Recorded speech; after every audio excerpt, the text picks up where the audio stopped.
You may have played poker, but playing poker in Texas is a different animal. This is the Texas Poker Podcast with Tyler and Clint.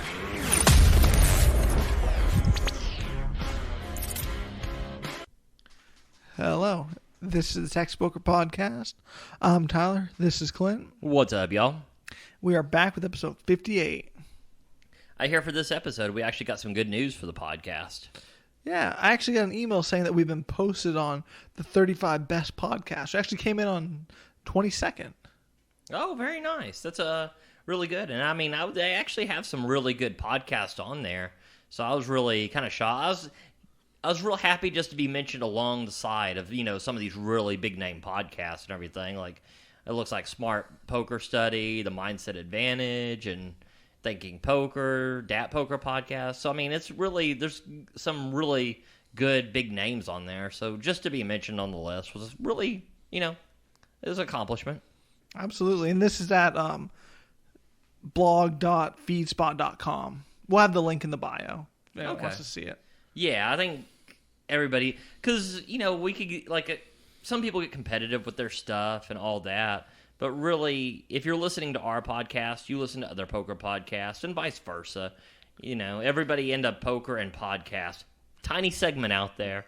They're all listening to multiple usually. Absolutely. So I was actually off this week, right? And I was like, man, I want to have a good time and step it up. I've been on the miniest of upswings. So it's time to raise the stakes and play high stakes. Okay, so miniest of upswings. Tyler's taking big swings now. Gotcha. Absolutely. So I end up going to every time they say 5-5, it's always 5-5-10. I find that so weird. Like I say, me and you have talked about this before, the lack of a middle ground. I mean, in Vegas, you have like the 1-3, 2-5, 5-10, and all that. In Texas, it's like 1-3 or 5-5, 10-20 sometimes. But yeah, I've noticed that all 5-5 games tend to turn into bigger. And what was really weird about this game, right? So when I showed up, there was a lot of short stacks on the table, like 300 and under. Where were you doing this 5-5 game at? 101 Katy. 101 Katy? Okay, because there's not that many that run across. They're not at every single place, so I was kind of curious. Well, I was watching the Atlas, just hitting refresh, because I was already on the list to go to Doghouse. But I was waiting to see if that game made, because I saw they had like 6 people on the list. Okay. So I was like, well, once I saw the table actually make, then I switched my destination. Okay, yeah. You're trying to get to a bigger game. That makes sense. Absolutely. Turns out I was in the biggest game I needed to be in, right at Doghouse. Tyler was like, I should have been in a 1-1. Yeah, 100%. So I guess I'll kind of give you the first hand I played, right? Okay. This kind of sets the tone of the night for me, really. I get dealt pocket 8 in the small blind, so I call the 10 because it was a button straddle. Quite a few guys call, and then someone raises to 85. It's a button straddle and you're in the small blind to 10, right? Yes. This seems like a weird call. Did you think of raising here? I've been putting these blind, small and big blind pocket pairs in my limp calling range instead of betting and then getting 3-bet to not getting the right odds to call. Okay, so yeah, if you bump it to like 30 or 40 and then someone 3-bets to 120, 150 or something, you have a hard time calling because there's really no implied odds. Exactly. And when the table was so short, I actually only bought in for 1,000. Okay, I got you. Okay, I was just curious. Yeah, so one of the deep stacks bumps it to 85. I call, another guy calls. The flop comes Queen 5-6, all diamonds. I have the 8 of diamonds. Okay, Queen 5-6, all diamonds. You'd have an 8 of diamonds for a flush draw of 8 high. Yeah, not the best flush draw. Okay. It checks around. Okay. So I immediately rule out him having like ace queen, king queen, because any of that would not be checking this flop. Agreed. So I was like, okay, doesn't have the queen. The turn is a 7, making me open-ended. Okay. So any 4, any 9, any diamond possibly. I lead out for 100. The other guy folds. The pre-flop raiser calls. The river is the 6 of hearts. It's not great. I bet $275. Ooh. Okay. Tell me what happens. The guy hero calls with pocket 10s. Oh, okay. This is one, like, I was very confused on the river bet. Because it seems like on the river bet, you are just only getting called by better here, right? Definitely what happened. Well, no. I turned my 8s into a bluff. 100%. I did not think the 8s were good. But, like, I think you actually have some showdown value here, don't you? I mean, I have some, yes. But I did not think in the situation that my 8s had showdown value. I mean, considering his actual hand, I think it was played pretty well. Because, I mean, I think 10s are going to fold there more often than not. I mean, with you betting the turn and the river, you would have checked pretty much everything on the flop. 100%. I definitely don't mind it, especially against his given hand there. I couldn't tell if you're going from a river value or river bluff. I guess as a bluff, it kind of makes sense for actually that exact hand, really. Like anything that's under a queen that's a pocket pair actually makes a lot of sense. But I actually thought you had some showdown value the way this was played. Because, I mean, I think you could play this with like a diamond, like a jack of diamonds or something like that, and take it to showdown. Like jack 10 off. I don't know what he has, but a single diamond might have actually just checked here. Yeah, but in the moment, I did think I needed to turn this hand into a bluff. Thought 275 might get it done. Well, you were right. You did need to turn the hand into a bluff. Yeah. I needed to bet way more. And then I had an interesting hand where I had king 10 suited. I flop trip kings. Okay, you flop trip kings. And there's a flush draw on board. What was the pre-flop action with this king 10? Seemed like it's always either someone made it 30 or 50. I think I probably made it 30. Because I think this was early enough in the night where the button straddle was not always on. Okay, and how many ways to the flop? I believe it was about 3. Okay, including you? Including me, yes. Okay. I flop trips. There's a flush draw. I bet I get called. No. Sorry. He raises. Yeah. Because I think I bet like 50 and he bet 125. Okay. And I was like, well, that's weird. Super weird. Because, I mean, when he raises this much, it's almost concerning that he gives you that good of odds to call. But, yeah, you're never going anywhere, right? The guy folds, I call. The turn is a 10. Oh, bink. You went from being scared of king, queen to praying for ace, king, king, queen. I check it. He checks it back. The river is the 8 of spades, bringing in the front door flush. Are you in position or out of position? Out of position. The problem is the pot was 30, it was about 30 pre-flop. What was it, like 125 on the flop, right? So there's not much in here. This is going to be... I think I could argue for a bet or a check here. I think I like a check. I went all in. Okay, well, that's the other one. I went all in for like 15 times pot. For 15 times pot? 15 or 10, something ridiculous. Wow. So, I mean, you're basically hoping he has the nut flush and just can't put it down. He did and he couldn't. Oh, nice. Very, very nice. So, I was on the end of checking And if he's got a flush, he's probably betting anyways because he wants value from trip kings now. And then maybe re-raising on there. But, wow, way to get max value on a hand. So that was a pretty big one for me. I mean, it sounds freaking huge. I had him covered quite a bit. I mean, so it was... I was definitely up at that point in the night, though. Okay. Let me look at one of my notes, see what another one I have. It's I really like this. I haven't been to 101 Katie in a while, but I definitely love the idea of going back. It's a really nice frame over there. No, absolutely, and it was packed. It seems to all. Oh man, this is what I was going to tell you. I went there at like 8 in the afternoon. Mm-hmm. Parking lot was so crowded. I mean, because all those restaurants and everything are still going. Pretty tough. I love that. Well, I love the fact that it's a crowded, like, nice parking lot.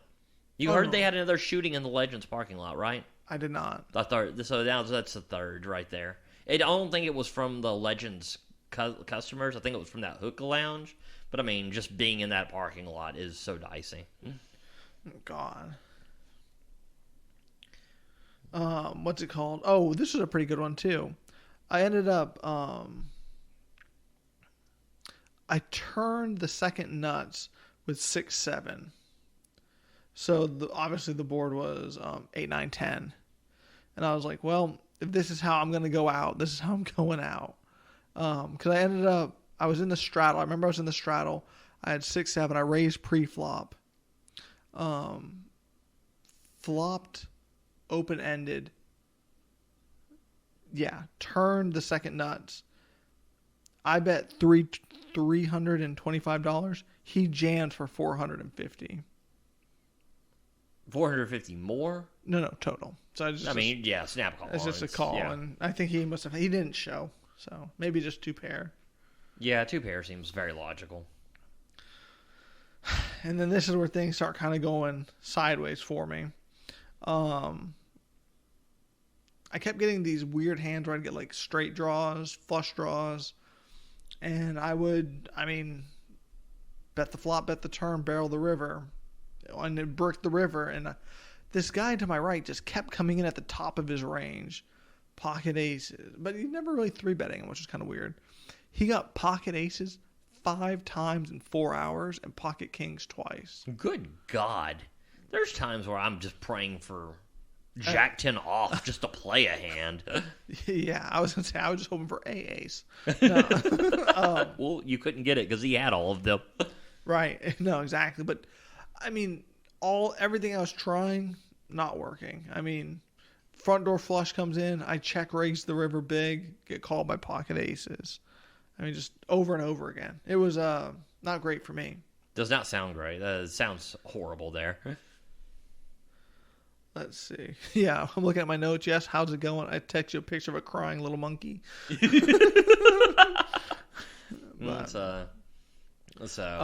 this was the biggest. This was basically the defining hand for me. I was in the straddle. I had like a weird hand. I might have had might have been a 1-gapper. Might have been 5-7. Guy raises. I call out of the big blind. One other guy calls. Flop comes. King. 5-7. So flop bottom 2 pair. Guy bets gigantic. I call. The guy behind me calls. The guy behind me who calls had been playing very loose, very recreational player, having a good time. If this guy bets gigantic, it's unlikely he has King 7, King 5, or anything like that. Did you think of raising? I thought about it, but I wanted the guy behind me in this hand because I've seen him tag along for a lot of money with way worse. Okay, I got you. Because, here's the problem. It's like anybody who has a king has quite a few outs here, right? 3. But, if they both have kings, that's 6. So, that's what I was thinking about raising. But, okay, go on. I risk it. The turn is a 10. Doesn't really change much. Yeah, it doesn't really change much. It's what happens? This guy bets gigantic again. I call. Next guy calls. Okay. The river's a 10. Oh God, that changes a lot. I mean, it makes me thinking I'm on the verge of a triple up to crying. Yeah, and that's man, this is horrible. This is one of the worst cards in the deck. This and a king. This and a king are the worst cards. So I mean, I'm guessing he bets and you fold. It actually checks through somehow. Wow. Yeah, and I mean, so much money was in this pot, man. It was such a big pot. Got pocket aces, of course. Oh God. I mean, if this 10 doesn't rear its ugly head on the river, I'm sure you're ahead of the other guy too, right? For sure. The guy said he could not beat 2 pair.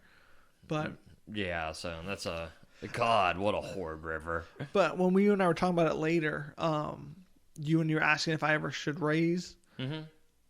Luckily, I didn't. I think I really should have, but I don't think the guy was folding. I think he thought he was way ahead and was never folding. He couldn't believe that he had gotten lucky to river the 10. Well, that's why you get it all in and run it 3 times. Right, exactly. But so that was interesting one for sure. Going from thinking you're tripling up to, I mean, just tears. Yeah, that's a pretty rough one right there. Did that actually? I'm guessing that took the major part of your stack out. Yeah, that was basically. I mean, the next hand I basically went all in with just a flush draw. Whenever it was like multi-way, I was trying to get a semi bluff through that went horribly sideways, where everyone called. I had the guy who won had 9-10. I had queen 9. He went running 10s. Interesting. Well, running 10s will do that. Yeah. But you know what I was going to say was something that used to not really get to me that I've kind of noticed has started to get to me. I think I've been just tilting so hard. Like after that, like the 2 pair getting paired with the aces and just over and over again. It just seems like I start off very strong and playing very, and I wouldn't say well, but what I consider correct. Right. Right. Yeah, say well, down a grand. Yeah, playing well. No, but really just getting heavily affected by tilt lately. I mean, oh man, it's been just so rough. I think that really led to me going all in. I still had, like you said, $400 is still a lot of money. Yeah, I think tilt, like you've always been pretty good about controlling tilt too. But one thing I have noticed is it seems like from the beginning of when we started playing poker and to now, like because you've played such higher stakes, when you have, like, it wasn't, a couple of years ago, your normal buy-in was 300 to 400, right? Oh, for sure. It seems like coming from playing higher stakes, and we noticed this in Jamin's videos back in the day too. Like Jamin, once he started playing like 5-10, when you saw him at a 1-2 table, you saw him getting crushed because it just did not seem like it mattered to him. Mm-hmm. But I kind of noticed that when you're short stacked or you're playing at like a smaller table, it seems like it's like it kind of affects you from that. I think it affects everybody from that perspective, though, right? I think so, but I don't know. I mean, man, it's hard to describe how, like, normally the tilt would not affect, but man, I was so annoyed after that 2 pair. Whenever I was, oh man, it was like the table was set, I was ready, and then just nope. Yeah. Instead, you're losing like 3/4 your stack. That's gonna do it. I mean, like, there's nobody who's that good that they're just not gonna be tilted to some degree there, especially on a hand like that. So I don't know. I think that's just being normal. I mean, we're all affected by tilt, some more than others, but to some degree. Yeah, I mean, and then I was like, well, I'm sure that's what led. I mean, after that hand, the range got just. I mean, imagine a trash can. That's basically what it was. I mean, it opened up to where, you're playing like the 1 gappers now, but now I'm short stacked, so it's even worse to play, right? So, oh, yeah. And then, that only lasted like 30 minutes till that queen 9 hand. Like I always say, if you're looking for a way to go home, Poker, they'll help you right out. Yeah, 100%. Well, and I think this also comes in the fact that, like, if you lost, like, how much did you have when you, like, in your stack when you started going that direction? Probably like 2,500 maybe, or 2,000, maybe 3,000. When you started playing, like, everything? Wait, what do you mean? Like, after you lost that one hand. Oh, gotcha. No. I think it meant how much did I come up from when I was up? Oh, okay. Maybe like $800, $700. Well, that's still a big amount there. Well, but then I went down to like 400, then shipped it with 400. Yeah, like I say, I think now is just like I say, it's one of those things where, I mean, if you have 300 or 400, but you're used to playing in a couple grand pot, $2,000, $3,000 pots, but you're sitting at a table with people who sometimes it's what their normal playing is 300 to 400, and they're playing like the correct ranges. I think it'll just get crushed at some certain point, right? All right. Oh, and what led to that tilt from the 7 to 4 was flopping open-ended, miss, bet it all the way down. He had pocket kings. Oh, God. I was like, wow, great. Well, if you're running in the top of everybody's range, it kind of is what it is, I guess. Why didn't this guy 3-bet me so I can fold? So that's that 5-5 session. That shot take did not seem like it went your way. Definitely not. It's what other sessions you got? Okay, you want me to do my next one? We can go either way. We can go. You want me to go to my prime session? Oh, let me. I got an interesting spot for you. Okay. So, we were at Doghouse. This will be your last session you talk about, but this is my last session. I had that one hand where I had 7-8 of diamonds. I raised pre-flop. I raised big too, like 30 in a straddle pot.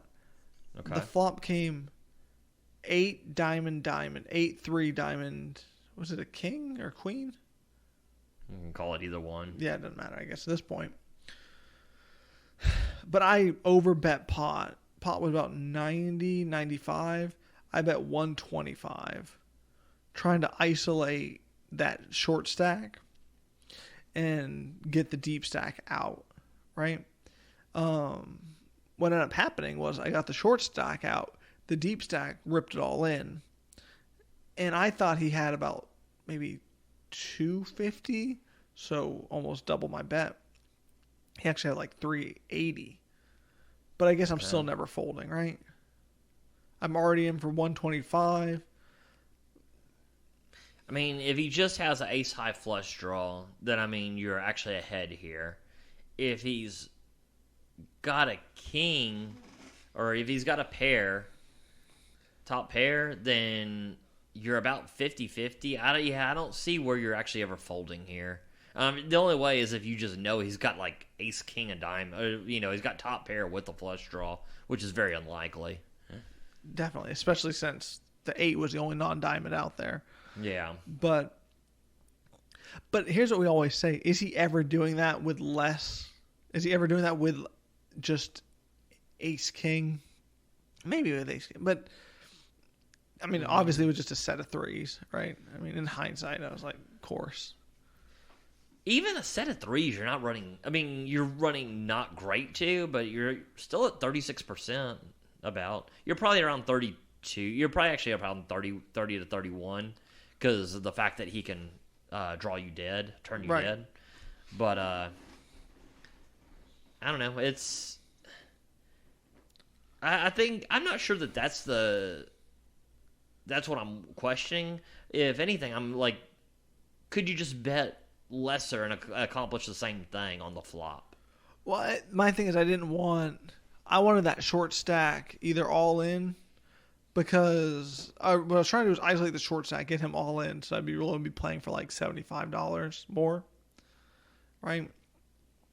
Short stack folds, but my thought was I would kick that guy out of there, but I mean, yeah, but I guess, do you really even want to kick him out of there? Maybe not, right? Because if you don't kick him out of there, what's he calling you with? Well, when you bet this bet, I just wonder, like, okay, let's say he's probably still calling you with a pair of kings, right? For sure. So, I mean, he's calling you with a pair of kings. He's calling you with a flush draw anyways.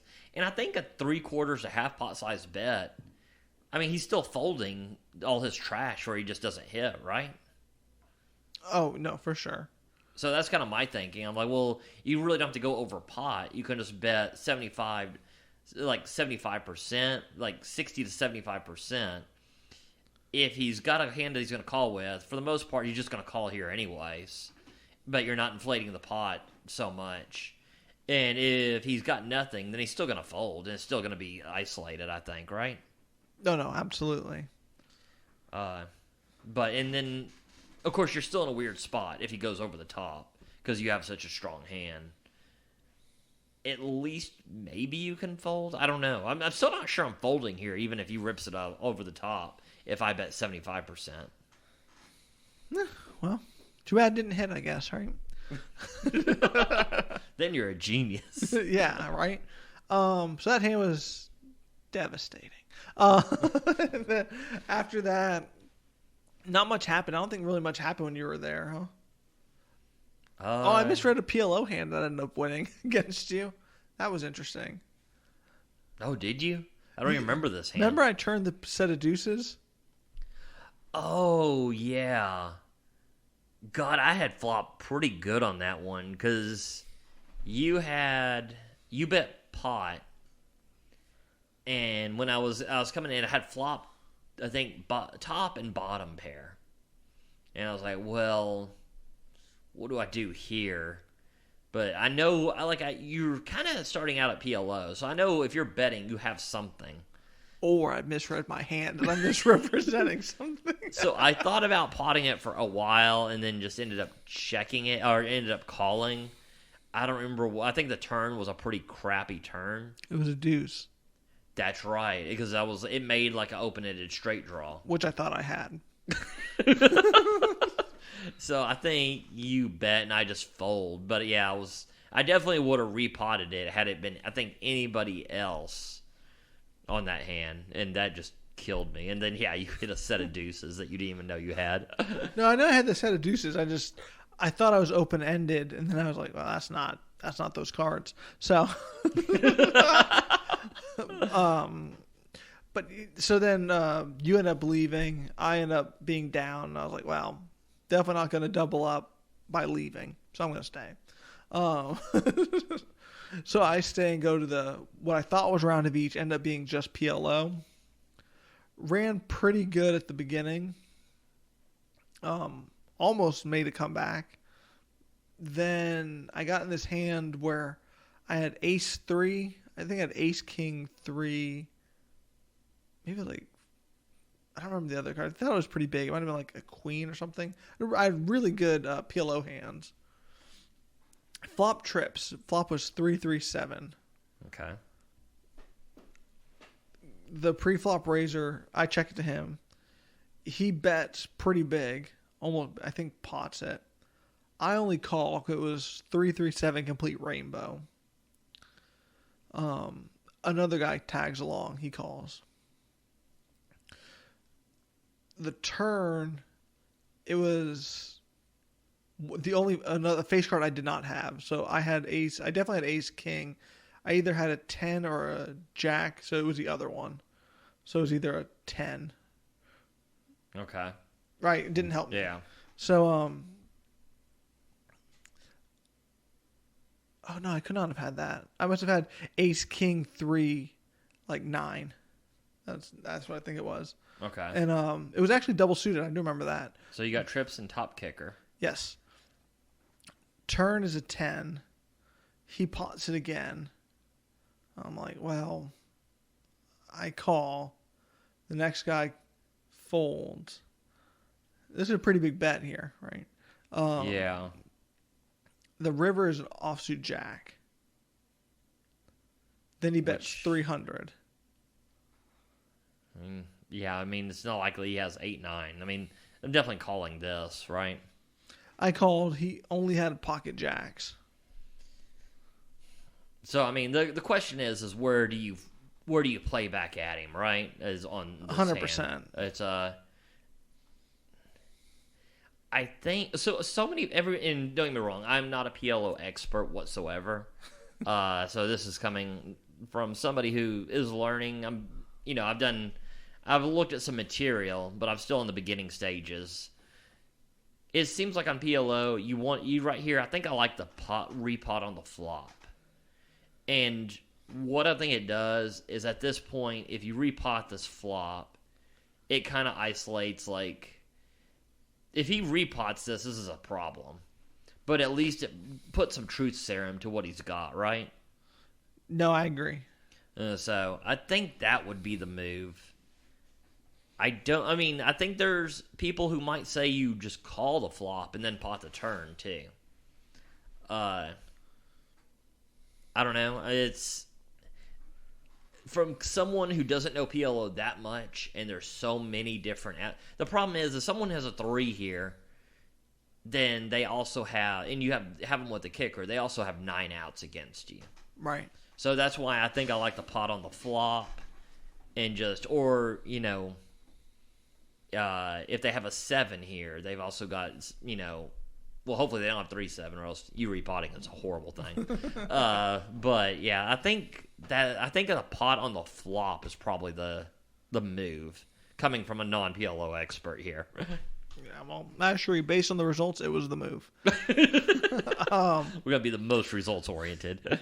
Basically, I played some other hands, played some poorly, played some okay.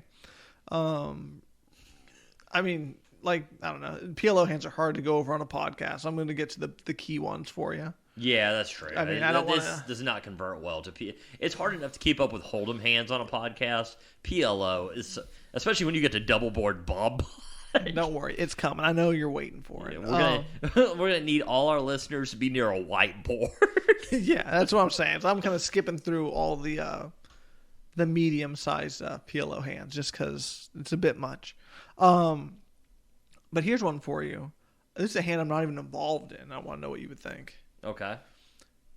So these 2 guys end up going all in. It was 3 ways. So the first guy goes all in on the flop.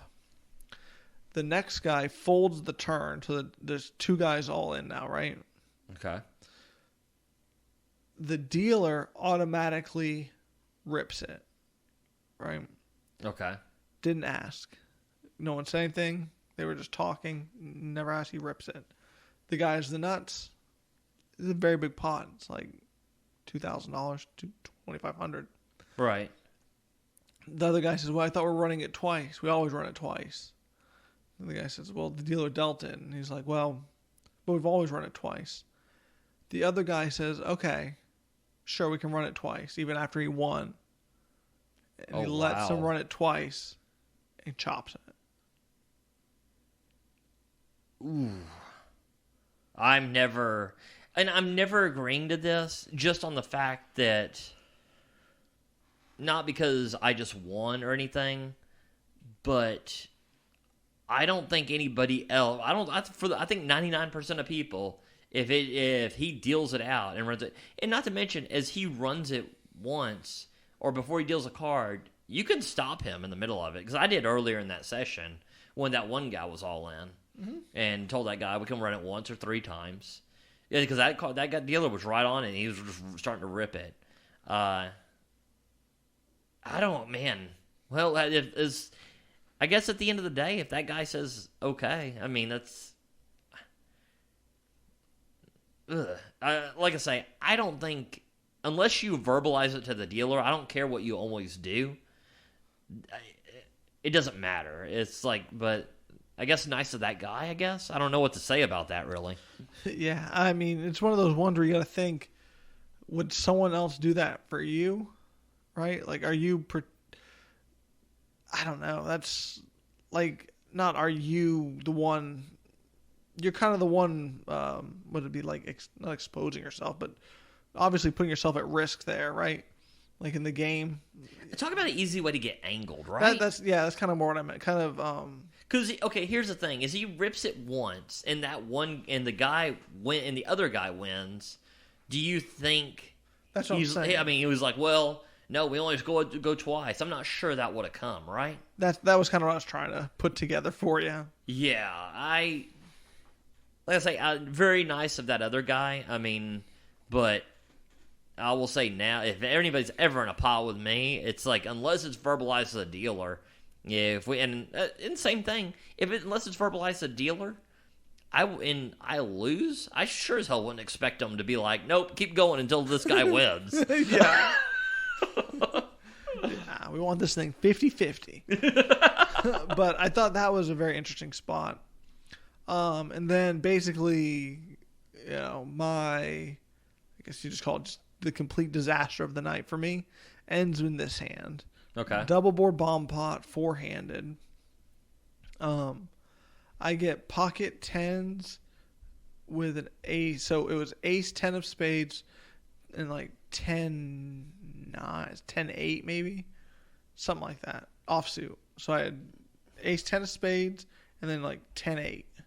Ace, 10-10-8. Yes. Okay. The flop was 10-7-3 with a flush draw. Okay, so you flop the nuts with pocket tens, top set. Yes. Okay. The other board was a straight board. Sorry, it was not a 7. It was like a 5 on the top board, because the other board ended in a 7. It was like 7. Maybe it was 7-5-3. So 4-6 would have been the nuts there. Exactly. Okay. So I have the nuts on the board. I bet 25. I get raised to 100. The other guy calls 100. I have the nuts. I repop it. Okay. The other guy re-pops it for all in, which is about $1,200. The third guy calls the $1,200. Good God, man. And he has me covered. I have about 14 in front of me. So it's 1,000 more. You have the nuts. Seems like you. I'm hating the situation to call this to only win half the pot if it's a good run out. I also can't imagine folding either. I don't know. This is one that when you were telling me earlier about this, that I'd love to like present to like Bart and Crush Live Poker, because he's been doing double board bomb pots, and because this seems like I can't imagine folding the nuts is the right move. Calling to win half the pot if everything is perfect seems horrible too. I don't know. I mean, you get up and just walk away. I mean, I have no idea. This is probably one of the worst spots you've actually been in, or either of us have been in a while. Not one of the, well, probably one of the worst losses too. But it's, yeah, when you were telling about this, I think I called just hating this call. I call. The turn is a heart, the river's a heart, so that's great. The other board comes 7 jack, so pair the 7 and river the jack. We both show. I show I've set a 10. The other guy has nothing on my board. He shows he flopped the nuts.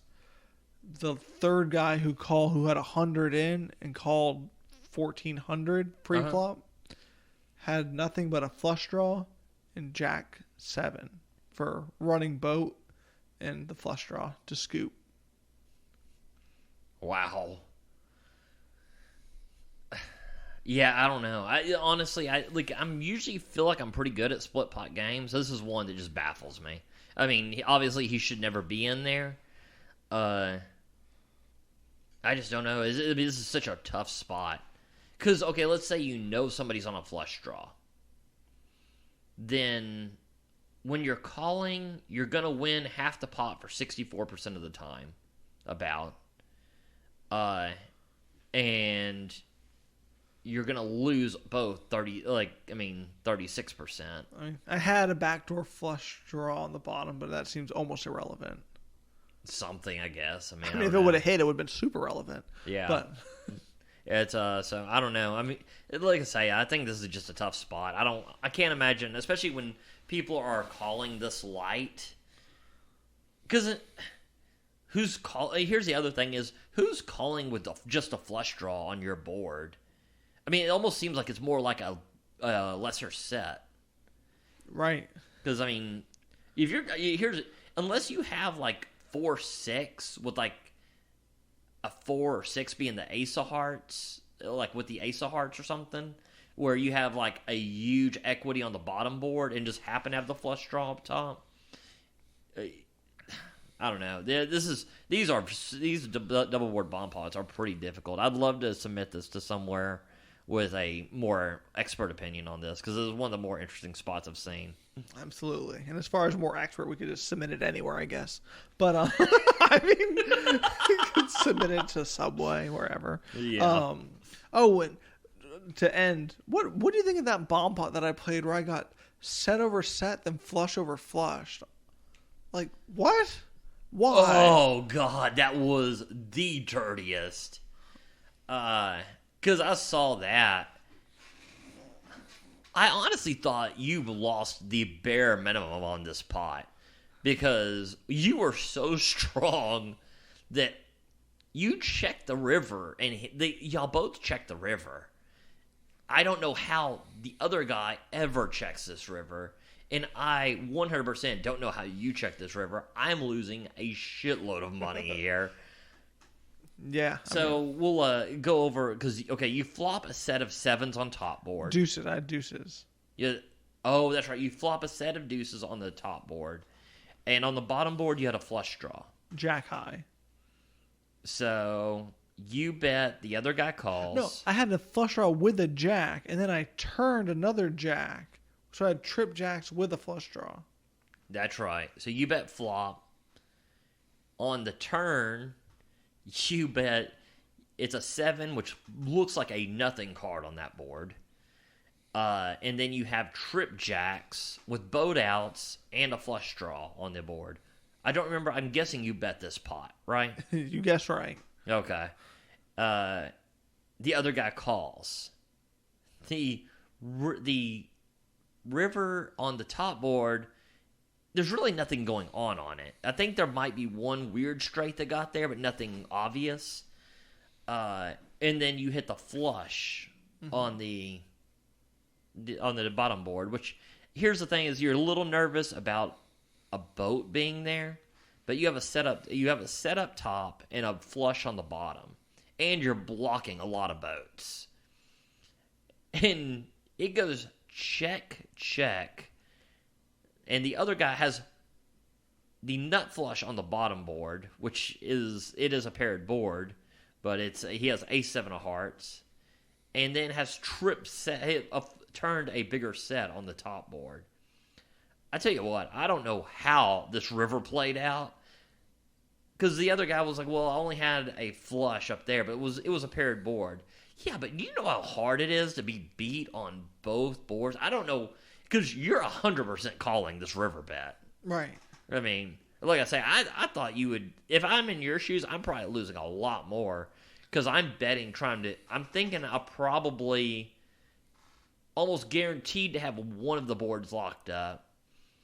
But if I bet him out, I can take this whole pot down.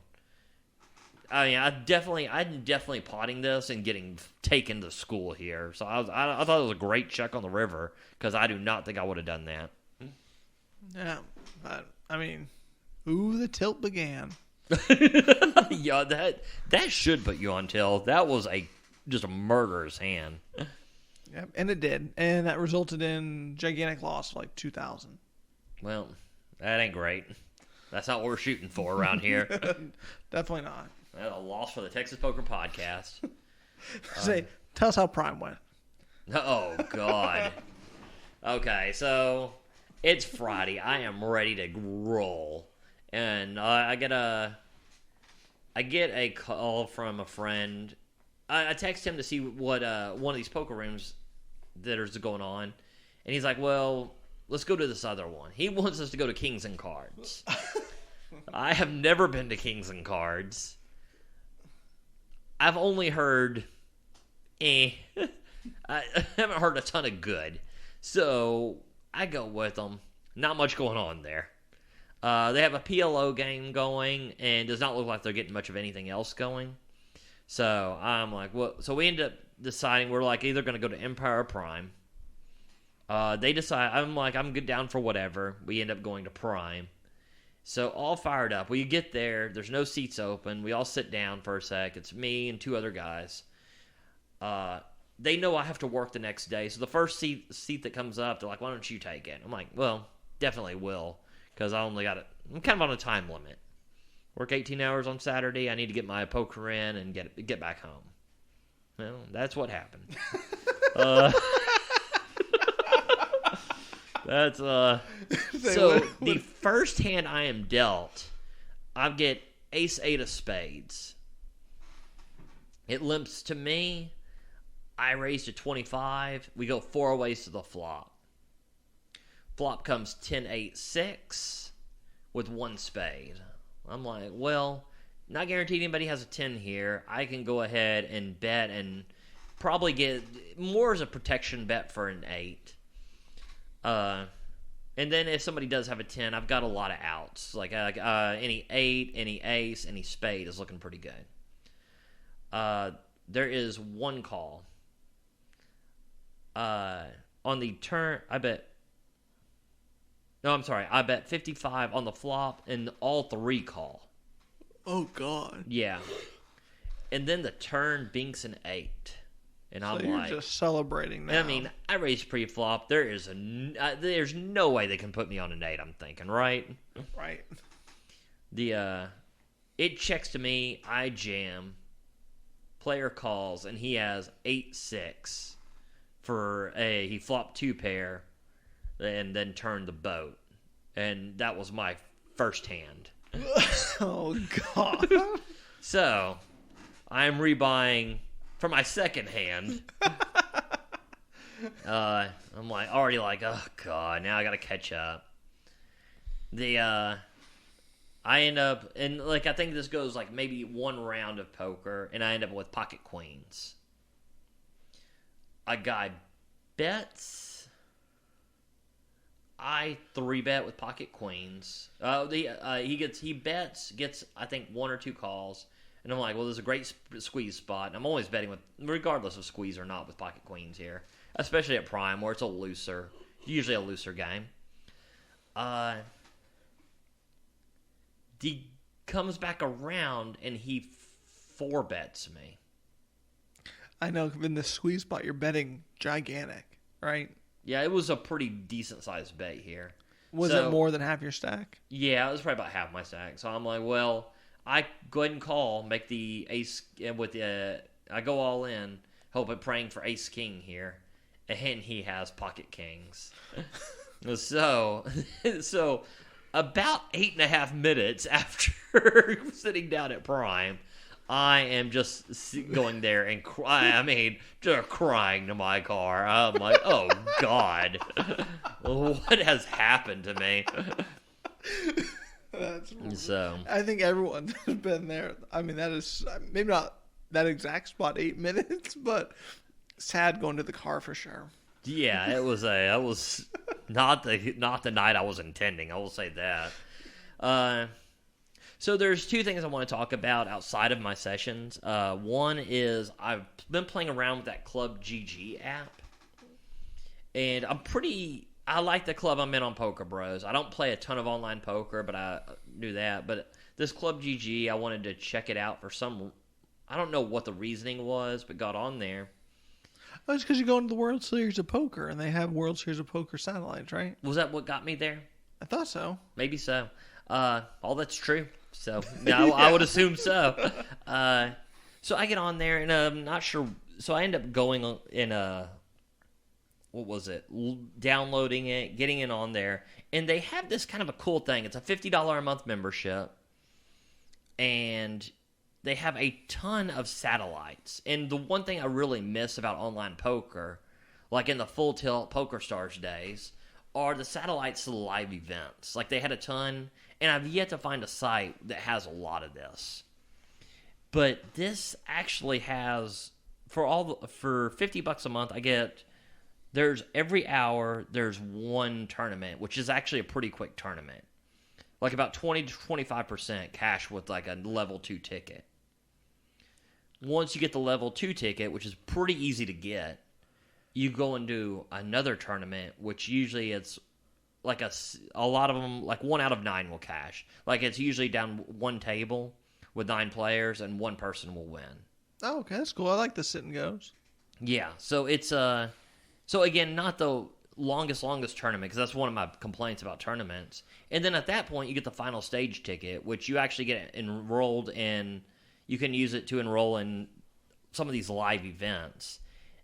WPT has something like this, but they just don't have as much. Like this one they have like the poker cruise you can win on. They have the Mid-States Poker Tour, the WSOP Circuit, the Run Good Poker Series, and for Texas, the Prime Social and Texas Card House, their tournaments are listed on there too. Nice. So, I've been debating signing up for the membership.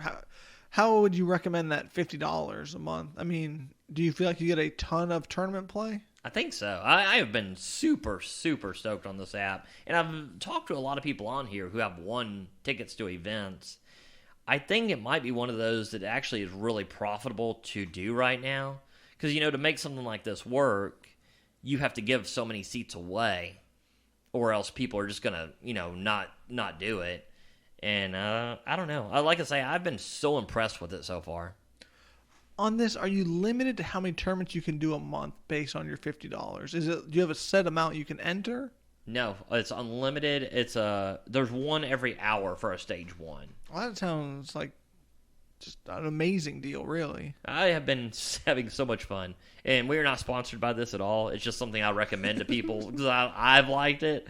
So it's just been a ton of fun. There's one every hour for the stage 1. And it just starts at that time. The stage 2, it's whenever it fills up. So, and then stage 3, it's like scheduled usually in the Friday, Saturday, Sunday, which is a big thing for me. Because I think I looked at doing the WPT back. They have their own membership thing like this. But almost all the big tournaments were on the weekend. And obviously me and you work Saturday, Sunday, so that kills it. So, but there was quite a few on Friday night. So that, like I say, a lot of fun. I know they were giving away seats to the main event WSOP, the $1,500 Monster Stack, the $1,000 Millionaire Maker, the Colossus, the Housewarming, just all kinds of different stuff. They had if you watch the Next Gen vlogs, they had a package where you could win a $1,500 cash game package, where I guess they just give you $1,500 for the meetup game. They had, I haven't seen. I think the vlog is probably already out, right? Because they were advertising it last vlog, and we're probably a week behind. Maybe so. I bet they give some merch as long with the money too. That makes a lot of sense. Yeah, that makes a ton of sense. So like I say, we're not sponsored by them or anything, but it's something that I've been playing with and just seems super fun because I don't like online poker that much. But I do miss the satellites like Full Tilt had to the live events. And I think something like this could actually just spur poker.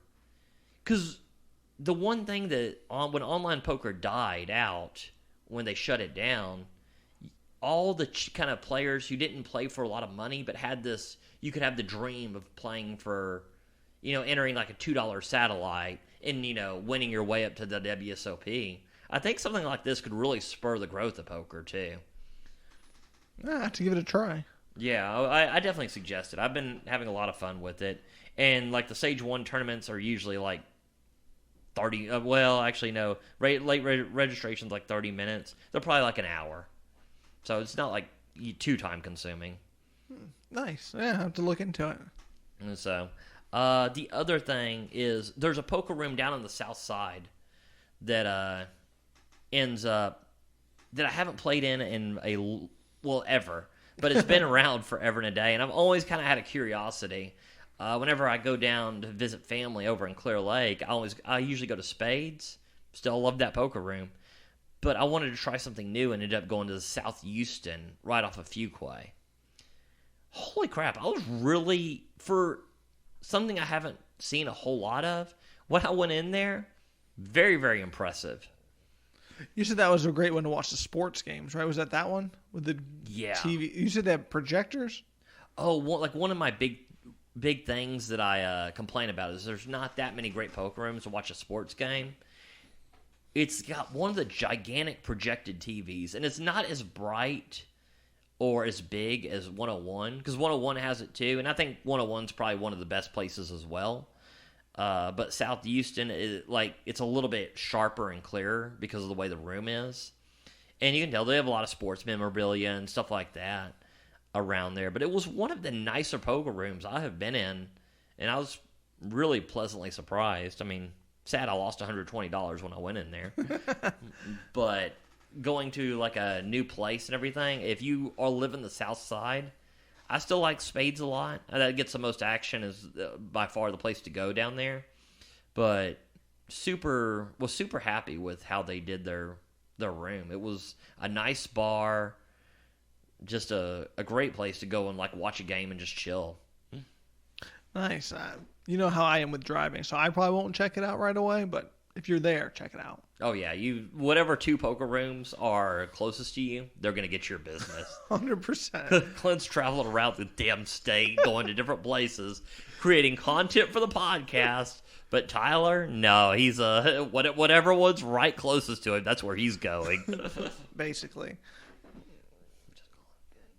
So we'll go ahead and wrap this up for the poker podcast. We're going long. I feel like we have more to talk about, but at this point, I'm not sure how many people are still here.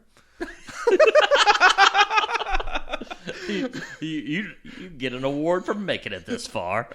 Yeah, absolutely. But on that note, this is Textbook Podcast. We'll talk to you next week. That was the Texas Poker Podcast. Go ahead and rack up, add time, and we'll see you next week.